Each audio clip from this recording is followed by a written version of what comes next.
And let's get started with the basics and necessities of business contracts, or contracts that we're using with our customers.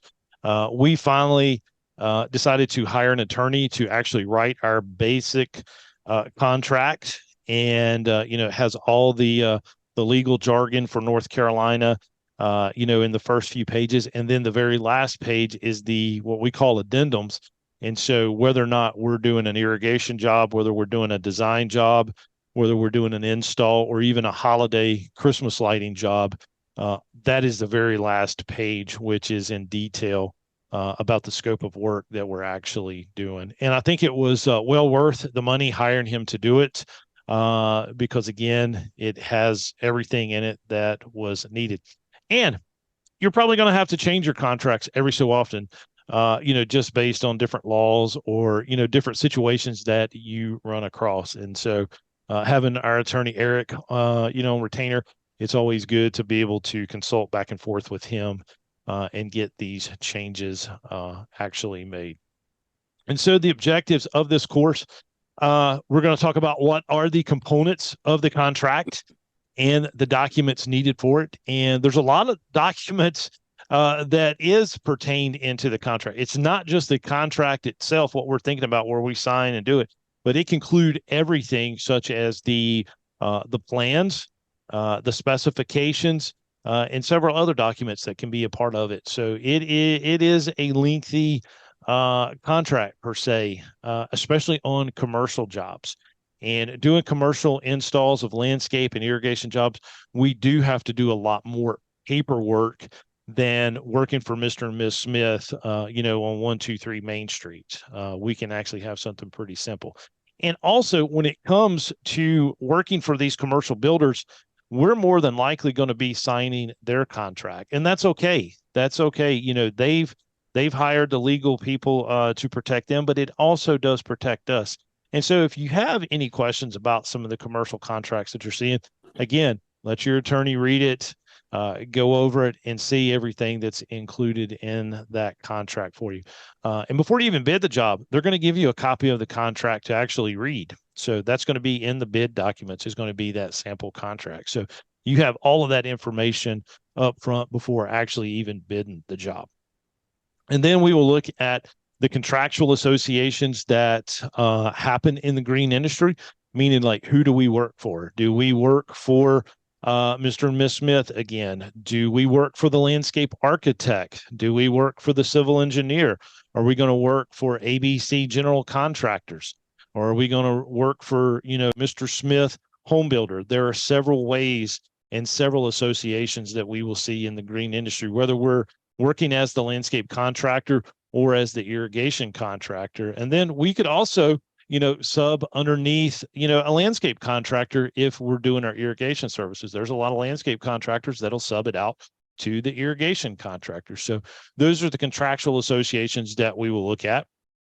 And then we will discuss how landscape and irrigation contractors are awarded these contracts. How do they bid them, and how they are going to be presented with the work. If we have time, we could look at an example of good and not so good contract. If not, I can email you a blank copy of ours. And then, why should we read the specifications before? Mr. Tinsley, yes, I do see you. Sorry about that, man. I sent the text afterwards. But why should we read those specifications before signing or writing the contract? We're going to get these specifications either from, the commercial builder. We may get them from the landscape architect. And a lot of times these specifications may, they may be a little overboard. And what I've seen here recently is the soil modification. The landscape architects are really concerned about, doing complete overhaul of their soils. And, you might want to reach out to these builders. You may want to talk to the owners if you're, if you can contact them or actually discuss it.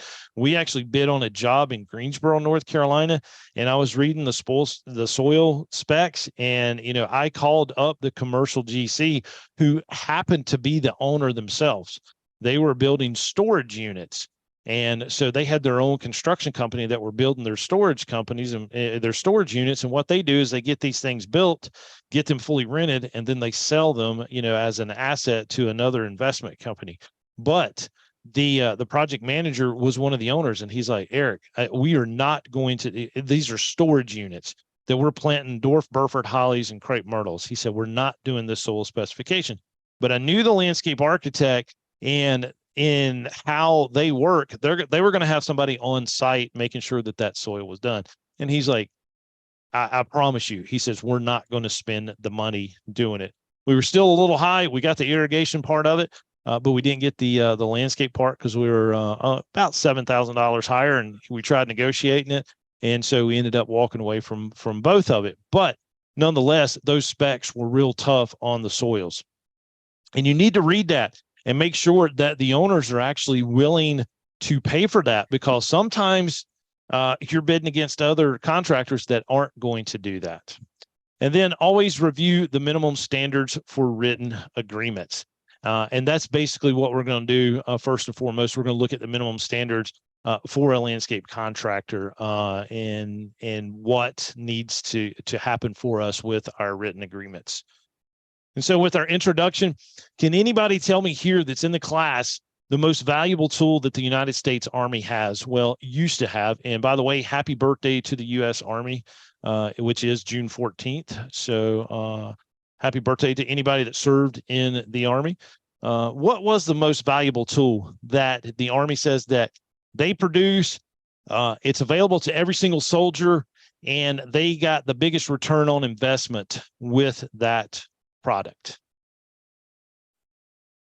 And the reason I say, well, used to have, they're not so much on it because times have changed with the new enlistees that are happening. But it was the ballpoint pen. The Army made more money or had more success with that ballpoint pen because it was the tool that the young enlistees used to sign their contracts. They couldn't get them to enlist without getting their John Henry on these contracts. And the reason they don't have it anymore is that they've gone to, thumbprint identification. And can anybody tell me why that's happened? It's because our new enlistees cannot write in cursive. There you go. So it's a shame. It's a shame. So it was taken away out of elementary school years ago. My daughters, I got 3 teenage daughters. Well, one's not a teenager; she's 20 now. They still print their name. They cannot write in signature. I'm like, girls, you got to practice this, and they're so used to printing their name, they'll never write in cursive. And then contracts are very important, and they cannot be the good old boy handshake anymore. Now, that I think is with the situation of meeting new clients. We have clients now that could call me and say, Eric, we want this done. We don't even have to price it. Like, we just do the work and they will write us a check immediately upon invoicing. There's just that good relationship. And as long as we're making them happy, they're always going to be a customer. And, we do is fair of a pricing for them on this work because we know it's guaranteed work.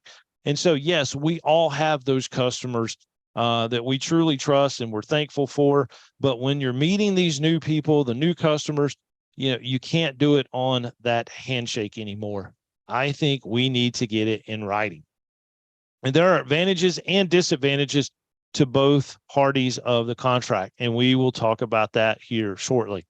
And then, like I said, several documents will comprise the contract, and each is equally important. And one is the plans.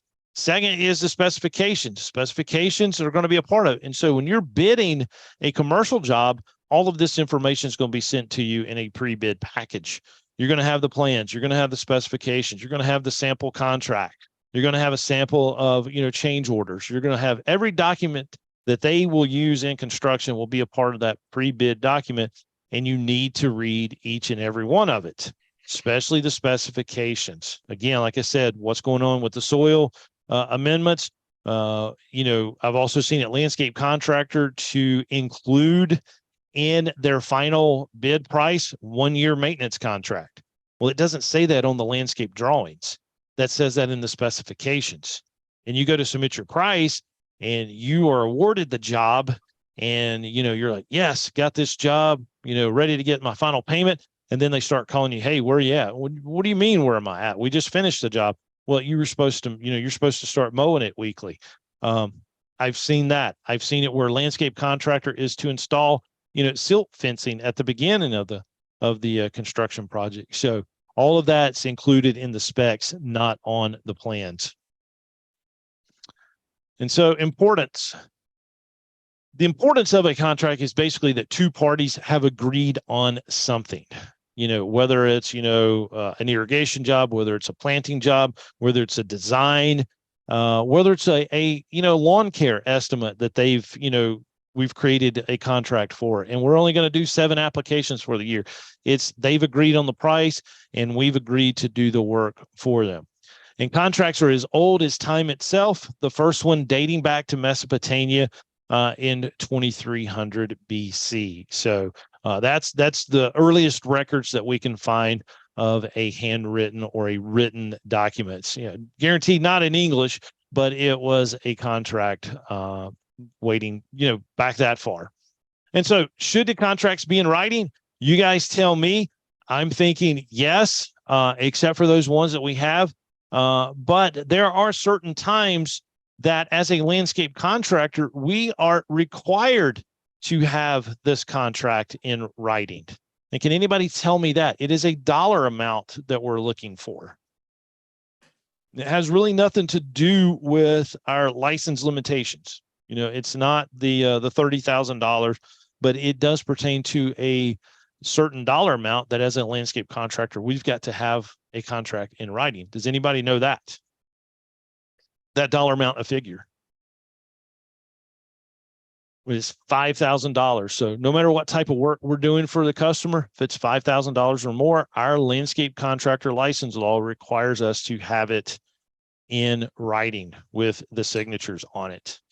And there's a lot of other things that we probably don't realize what is in our landscape contractor license law. One, that contract's got to have your license number on it. It's got to have your seal on it, North Carolina licensed landscape contractor. Your vehicles have to have your license number on the truck. There's certain little things like that you need to read our license law to make sure that you are in. Are they policing that? Absolutely not. But, I like being on top of my game, and I like having all these simple things just easily taken care of, making it a part of every document.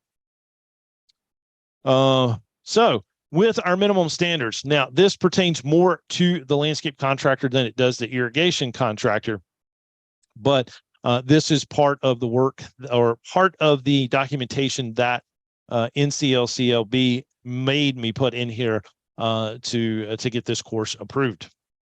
So part A of our minimum standards: prior to commencing work, services performed by a licensed landscape contractor, licensed contractor that exceed $5,000 in value shall be described in a written agreement. Now, we're going to talk about that agreement, but basically, if it has the basis of what we're going to look at on these next slides, it can be, printed off QuickBooks. It can be printed off any estimating software that you use, as long as all of these things are included. The agreement may be authored by either party as well. So if we're working for the builder, like I said, that's going to take care of it.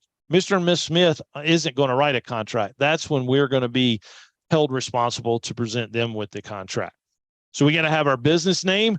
We got to have our license number, our business address, the telephone number of the licensed contractor, the name and address of the client, the address or location of the work to be performed if different from the client or customer's address. So if we're working on one of their rental properties, that is not their actual main place of business, or, if they have a second home or whatever, we would make sure that we have both of these addresses on it.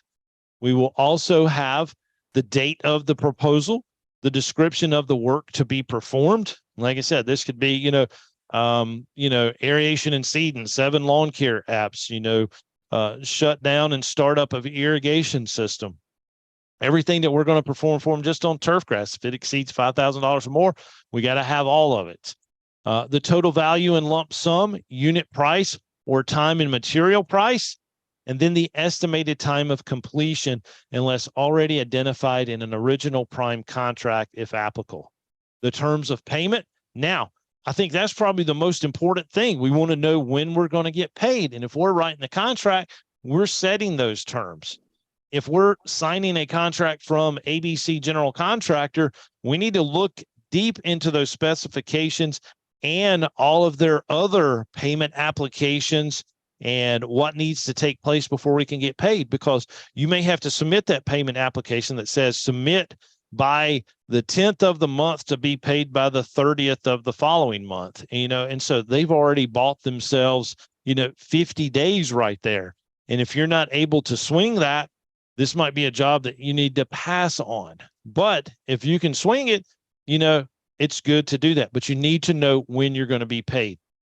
The terms of warranty, if any, do you have a 1-year maintenance or do you have a 1-year, warranty on your plant materials that you install? Or is it, one growing season? Or what about if they don't have an irrigation system and you priced it and they didn't go for it, and you plan all this work and they leave for the beach for 2 weeks and then they come back and all the plant materials died? There needs to be something written in there about your type of warranty for that. You need to have the terms of maintenance, including the party responsible for maintenance.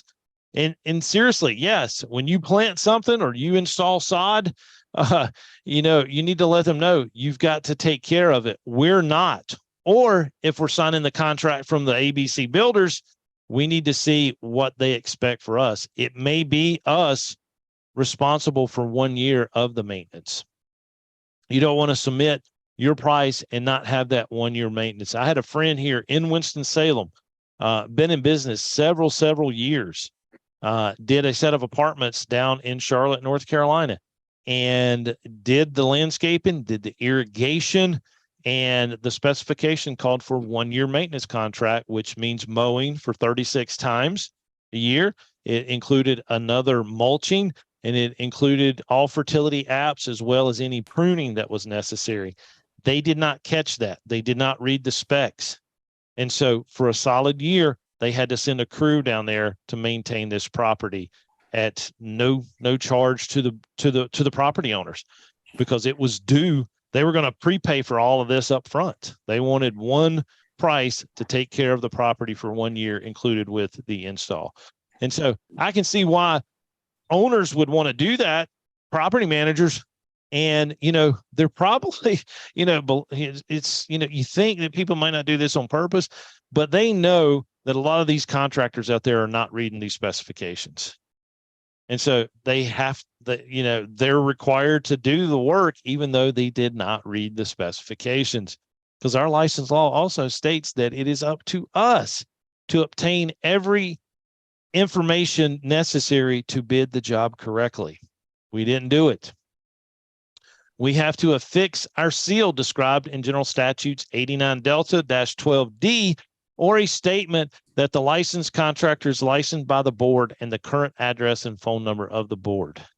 So if you don't have your seal, I highly recommend getting it. You can Google North Carolina Landscape Contractor seals, and there's a company, I ordered mine, I think out of Colorado, and the dude sent me a digital vector that I could insert into QuickBooks and everything else with it, and then mailed us out the one that we can actually stamp. So we do a lot of estimating and invoicing electronically. To email it, it's nice having that vector that we can put over, and then you can create your own little signature to put over top of it. It's a real cool thing to have. And then the date of signing. And then contracts that are lump sum and have no breakout of costs for services that are either covered or non-covered under GS 89 Delta-11 through 89 Delta-13 shall be inclusive of covered services under 89 Delta-13.5. And then all work performed by a licensed contractor should meet all applicable building codes, local ordinances, and project specifications. All work performed by a licensed contractor shall meet manufacturer specifications And then if these project plans or specs are prepared by someone other than the licensed contractor and do not meet pertinent codes and ordinances, the licensed contractor shall bring this to the attention of the client or the customer. And so, yes, we see this. I see landscape architects specifying plant material that should not be used in North Carolina. And it's because the LA is in another state on the West Coast. As everybody knows that now the landscape architect license is like a national license. It's all done through CLARB, the Council of Landscape Architecture Registration Boards. And so if you're CLARB certified and you pass the LARE, you can practice in any state as long as you purchase that license. So these architects are working all over the country. And so they may not know our zones. They should, being a landscape architect, but a lot of them are more worried about zoning issues than they are ever the plant material for a aesthetic appearance. They're worried about the number of trees in parking lots. And so if you see something that's not going to grow here, you need to let the owner know. And you probably need to pick up the phone and talk to the architect. Some of them will be very understanding and say, hey, thank you. Other ones are going to be like, no, I'm the best at what I do. I'm not going to listen to you, the contractor. So it may have to be brought to the owner's attention because you don't want to plant something that you know is going to die because you're going to be warranting it. So always check with it. And a lot of the times, you're seeing civil engineers do a lot of the landscape plans. You're seeing building architects do the landscape plans. Now, if they're smart enough, they'll have a horticulturalist on staff that'll help them with their plant material. But again, their license law allows them to do the landscape design work for the properties they're designing. If the licensed contractor observes a condition while the work is being performed that requires attention beyond the original scope of work, the contractor shall report the condition to a supervisor, owner, or person responsible for authorizing the work. We have that duty to inform the owner. You don't want to do anything that's going to bite you in the long run. And then again, the licensed contractor should call for utility location services pursuant to the Underground Utility Safety and Damage Prevention Act, GS 87-115, also known as North Carolina 811 law. And then the licensed contractor shall maintain a work site that meets state and local standards for a safe workplace. And that is a big, big thing. And some of the commercial, jobs are going to require that your guys have OSHA 10, and some may even require OSHA 30, just depending on, the scope of work that you're doing for them. And so that kind of wraps up the minimum standards. Now we're going to look at the associations. And so basically this is, hey, we're either working for the client directly. We're working for a contractor, or either a home builder, residential home builder, or a, licensed commercial building contractor. We could be working as a subcontractor for another subcontractor. Again, say we're doing irrigation work, and we're doing the irrigation work for a lot of landscape contractors who are working for these commercial and residential GCs. And so there's multiple ways that we can actually work there. And so can we be a prime contractor, or can only general contractors be one? And so what is a prime contractor? Prime contractor is the head honcho in charge. This is the prime guy or gal that our clients are going to hire to build that outdoor kitchen, to build that swimming pool, to do this complete, awesome outdoor living space in the backyard. And so are we allowed to be a prime as a landscape contractor? Yes, because we can hire a hardscaper to do our hardscapes. We could actually hire the pool contractor. We can hire the irrigation contractor to do that. We also, we're probably going to have to hire electricians. We're going to have to hire HVAC contractors to run gas lines if there's an outdoor fire pit or a kitchen. Now, I know this probably steps on the toes of the general contractors, and so I need to check with that license board. For that reason, we went ahead and got our GC license in our landscape company's name. to do this work. So there is no questions, because I know there's some toes being stepped on, even especially for retaining walls. Certain municipalities are requiring that it's the GC bid the work for retaining walls and not the landscape contractor. So landscape contractors, we can build retaining walls, we can do hardscapes, but yes, we can be a prime contractor. And there's nothing wrong with that. There's nothing, I see a lot of clipboard builders. And what I mean by that is the residential home builder, who doesn't even own a pickup truck. They're working out of their car, but they're building multi-million-dollar homes. And basically they're just overseeing the work. You can do the same thing as a landscape contractor. You can hire out the different subs needed to build some of these high-end landscapes. And so with the contract, how do we get selective, or how is our customers going to look for us? Well, there's direct procurement. We're in the neighborhoods every day. You've got your trucks lettered up. You're letting everybody know that you're a licensed irrigation and landscape contractor. That should be on your truck. You remember, we're supposed to print out those license numbers, and they need to be somewhere on the truck. We got to have our stickers from both licensing boards on our vehicles, so people are noticing that we are licensed. They see us every day. They see our social media. They see, the logos in the yard signs. They just know who we are, so they pick up the phone and they call us. There's also non-competitive selection. Hey, Miss Smith saw us, down the street, and, Miss Watson told her, yes, Elite Landscape did the best job ever. I wouldn't use them, but, for nobody else. And so you get that phone call. Hey, we saw what you did for the Watsons. We want you to price doing our job. We're not talking to anybody else. We want you. There's competitive negotiation. That means where, you may have an existing client who's like, hey, Eric, we want you to do this job. We have X amount of dollars. What can you do for this? And then you kind of sit back and you negotiate back and forth until everyone is happy. And then there's that competitive bidding. And, every one of us in here, we're colleagues. We're on the same playing field. So I hate the word bidding, because when we bid a job, we're buying from John Deere. Site One, I'll always call them John Deere. But Site One, we're buying from, the same nurseries. We should be very close in our price.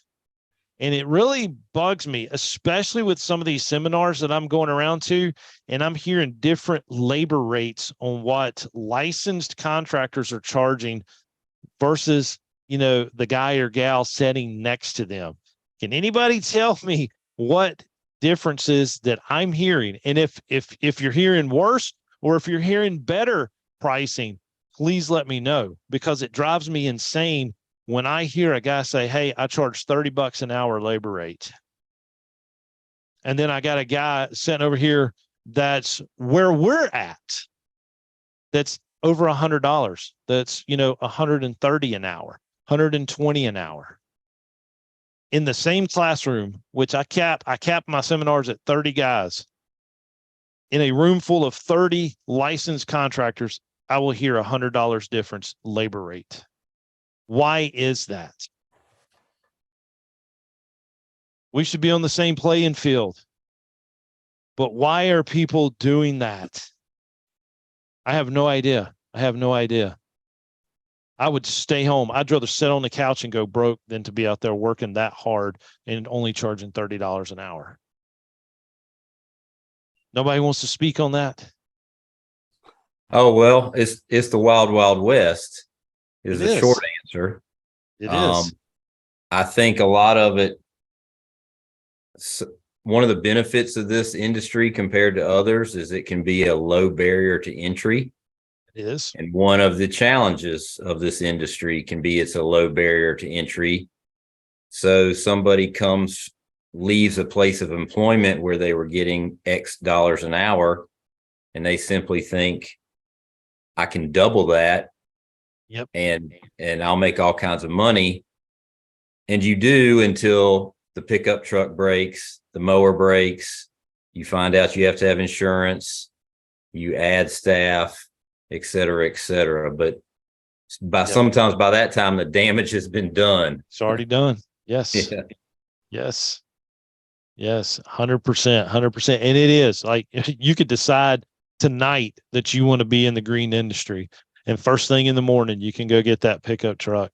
You can go buy your weed eaters and blowers on a credit card, and you can get Sheffield Financial to finance that mower and trailer, and you are in business. So I've often had it asked, and I don't know the answer. People have asked, well, why don't we have a book rate, like a labor rate, like auto mechanics or people, a lot of plumbers and stuff have set rates. And I have no real answer other than our industry is just more infant or behind those industries in some of our ways. I don't know.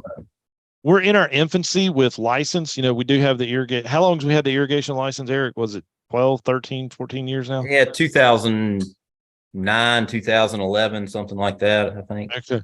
And then now what, 8 years, 9 years for landscape? Plumbers, and even general contractors, dates back to the 30s. And then, all the other trades had licensing laws in the 50s developed. And those organizations, they not only have a license law, but they have organizations like, CIA or, the Nursery Association. But the green industry, my dad's always said it, who's, been in business owned his own business since 77, and then, worked, 15 years prior to that. The green industry has never came together and talked about pricing. It's always been hush hush. Electricians and plumbers, they'll tell each other, yeah, man, we got to stick together and get this per hour. And one of my best friends is an electrical contractor. He charges $300 an hour. And he said, Eric, guess what I show up to the job site with, or my crews? He said, I have a 1-person crew that shows up in a van or a pickup truck, depending on what they're driving that day. They have a couple step ladders, a tool bag, couple DeWalt drills, and a step ladder. And they're getting $300 an hour to show up. And he says, 50% of my service calls is flipping breakers, and I get $300. We show up with, look at how many $100,000. I mean, a mowing truck is set up for $100,000. You got a $50,000 truck, $10,000 trailer. Walker mowers now, look at them. I love Walker mowers to death, but they're $20,000 brand new. And you show up with $100,000 and you got these guys cutting for $30. Unreal. And the difference between us, look how many people are flooding this industry. In the electrical trades right now, there's more licensed electricians over the age 80 than there are under 30. They've lowered the standards to try to get younger folks in too. What, in the green industry? Well, no, they've lowered the standards as far as electrical and plumbing, so they don't have to, when they go to get their licenses. No, you have to work 4 years. You have to work 4 years with a licensed electrical contractor before you can take the state exam. But there's a lot of the standards that they've lowered just to get, just with this hiring problem, just to get people, younger folks involved in it. But they're still not jumping into the trades. No, they're still not. We can't get help. No, nobody can. And I'm over all the trades at the college, HVAC, electrical, plumbing, carpentry, and horticulture. And you go into the electrical classes, it's all young Hispanic men and women. They're going to take over the trades always. And they're taking over landscaping too, but and they're getting these license, and their license, I think they said it's less than 30% pass rate on the electrical exam. So I'm not sure what it is on irrigation and landscaping right at this moment, but still one of those things. We need to be like those guys and get together and set our prices. Advantages. Is there any advantages to these contracts? Yes, I think to both. There are some disadvantages, yes. What about our clients? The clients, they're getting the lowest bid. Bidders, when it comes to working for the commercial builder, everybody's on the same playing field. because all the documentation is like, here, you need to read it, and everything has to be open for, anybody to bid it. Well, after they've been qualified, commercial builders aren't going to talk to you unless they pre-qualify you. They're going to want to look at finances. They're going to want to look at work, previous work. They're going to see your bonds. They're going to see certificates of insurance. They're going to see that landscape license, irrigation license. They want to see that you are legit. So yes, we're all on the same playing field when it comes to bidding those jobs. I think it's easier and more along the lines of being on the same playing field bidding these commercial jobs than we are, Mr. and Ms. Smith, who's going to take the cheapest bid no matter what. Documentation. A lot of people are involved with it. And so efficiency is a must for you when you're bidding these jobs. You need to have a system on how you do it. We can all sit down with a blueprint and do a takeoff fairly quick, but reading those specifications and being in tune with what these builders are wanting from us is going to take some time. Now, if you work for the same builders over and over again, and you'll start realizing, hey, these builders specialize in building fast food chains, or they specialize in building doctors' offices. So these specifications are going to be pretty much identical from job site to job site. The only thing that probably would change would be your soils, just based on the different areas of the state that they may be in. And so you can get that system fairly quickly if you stick with one or two builders that you are working for. There are standard forms of agreement. These will state out the relationships and obligations of both parties and have them spelled out. And there are multiple standard formats. We will receive that invitation to bid if we are qualified. So, before you get that invitation to bid, there may be request, an RFB, request for bids, or an RFQ, a request for qualifications. And so these builders are asking for subcontractors like ourselves to submit that paperwork so that they can say, hey, yes, they're licensed. They have their workers' comp, their general liability. They have their bonds in place. They have a letter from the bank saying, yes, they're good to go financially, because these commercial builders do not want to hire somebody that is going to go bankrupt halfway through the job, and they're going to have to, hire somebody else to finish it, or enact a bond to get the work done. And once you are qualified, it's equal access for all. They can't, hold the specifications from you and give it to somebody else. Everybody has equal access to everything to bid that job properly. And if it's a private owner, they may have less formal invitations. If it's government work, it's going to be a lot more paperwork than actually working for that private developer.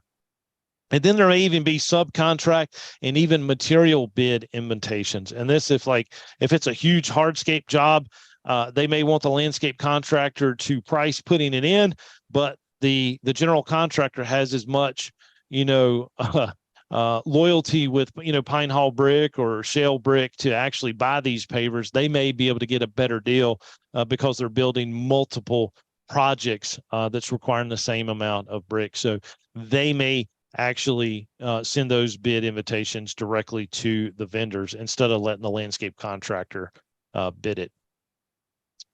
You're going to see your drawings and specs. Again, I cannot state, enough that you have to read them. The bid forms that you're going to see in the sample contract documents are going to be produced by the American Institute of Architects, AIA, or ASLA, the American Society of Landscape Architects. And they're going to make sure that bidders are treated equally and that the lowest bid is selected. That's always the case when it comes to the commercial work, because they're protected by that bid bond. And can anybody tell me what that actually does? If we're all bidding the same job here together, and let's say I'm selected because I submitted the lowest bid, and then I start rereading or beginning to read the specifications, I'm like, oh my gosh, I forgot to include my 1-year maintenance price in my final bid price. So I'm like, hey, ABC Builders, I'm backing out. They're like, that's fine. That's fine. No problem. We're going to act on your bid bond, and we're going to hire the next lowest contractor from you. They may only need the difference, or they may do the whole amount. And let's say Eric is the next guy in line for the job. They're going to call my bid bond to hire him to do it, which still allows that owner to get the cheapest price because my bond's going to pay the difference. And that's some scary stuff, because once you sign that contract and submit it, you are required to actually do it. And you don't ever want a bond called on you. There's also non-collusion affidavits. These are required for large construction projects. And this is basically bidders don't discuss it with one another. So all of us in this webinar right here, we can't bid on the new Publix being built in Raleigh and get together and say, hey, man, I'm going to bid this, you bid that, I'm going to bid this, so that we all are guaranteeing that we get work. Is if we bid on all of them together on each one that comes up, we're fixing it where one of us gets it and we rotate each other getting it. It's illegal. You can't do that. And it's basically your bid is submitted with no consultation with any other subcontractor bidding on the same project. This affidavit states that the bid or proposal is genuine and states that the bid or proposal is not done in the interest or on behalf of any unnamed person. It certifies that the bidder has not conspired with or solicited another company to create a fake bid for comparative purposes. And I don't have that example with me, so apologize for that. And then our bonds. We have our bonds who maintain both of our license. Irrigation and landscape contractor requires us to have. And what type of bond do we have to have? What do they actually call that bond? It's the surety bond. And we're probably all getting letters, if ours is up for renewal, we got to have it. We got to renew our bond before we can even renew our license. But then there's that bid bond that I talked about. The performance bond, that's, you've started the contract, you're installing plants, installing irrigation system. You have to finish the job. You've got to perform to what the contract states. And that is 100% of the contract price. Payment bond. This is making sure that the commercial builder's got to have it. And if we're hiring out subcontractors to work for us, we're probably going to have a payment bond to make sure that we pay the guys. Labor and material payment bond. Again, if we're buying all this brick from Pine Hall Brick to do the pavers, we're going to have that bond in place. And we're probably going to have to get lien waivers signed from everybody stating that we've paid them when we submit our payment applications. And again, all of these are required for the qualifications of bidders. Now, in lieu of a bid bond, what can you submit at the time of your proposal? I've only had to do this one time. Instead of submitting the bid bond, we had to submit a certified check for 10% of our price. So if we're bidding $50,000 on the landscape job, we had to bring to bid openings a certified check to the builder for $5,000 if I didn't have the bid bond. Now, if I didn't get the job, the check's immediately given back to you and you go deposit it back into your account. But if I was selected, they deposit that check and they hold it in escrow to make sure that I don't walk from the project. So it's just like the bid bond. They'll take that $5,000, and let's say Eric was $55,000. They've got my $5,000 to hire him to do the job. Notice to proceed. It's written by the owner. The contractor can begin the work, relieves the contractor of liability. And what this liability is a lot of times, this is more or less for the GC and the owner, where the owner is still tied up in legal obligations trying to actually purchase the property, but they're building a hamburger joint. And so in 65 days, they've got to be flipping burgers, or they've got a system in place. They have to be flipping burgers within 60 days. Well, it's 5 days before closing or whatever, something came up. the owner can write a notice to proceed to the general contractor stating that they will pay them for all work done, whether or not they can't close like on the property. That's about the only thing I can think of when it's happening. And that gives that GC that surety, hey, we're going to get paid, even though that contractor doesn't own the property quite yet. They need a day or two to wrap it up in closing. Change orders. This is a big thing. This is an amendment to the construction contract that changes the contractor scope of work.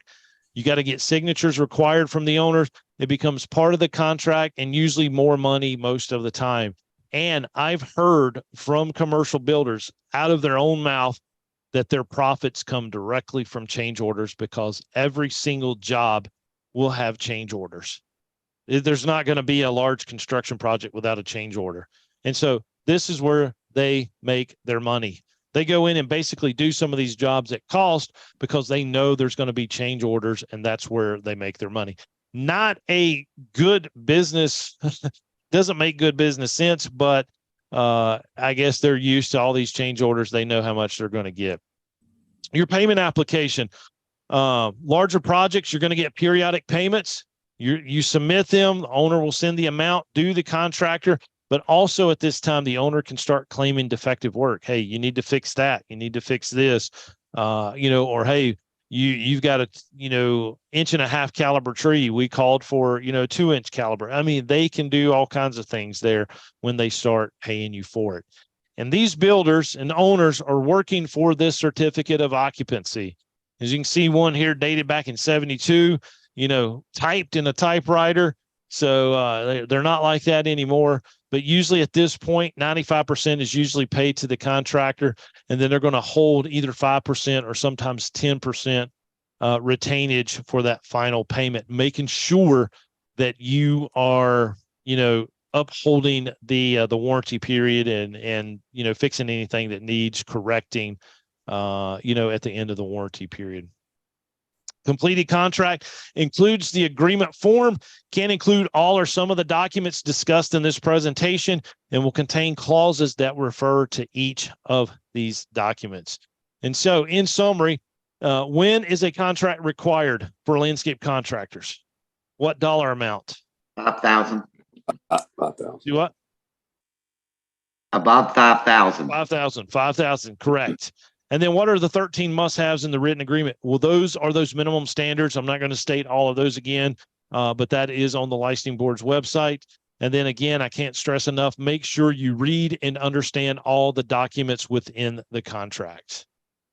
And so that is the end of the actual slide presentation. I'm going to stop the share. And so I should see everybody's faces there. So any questions, comments, or concerns?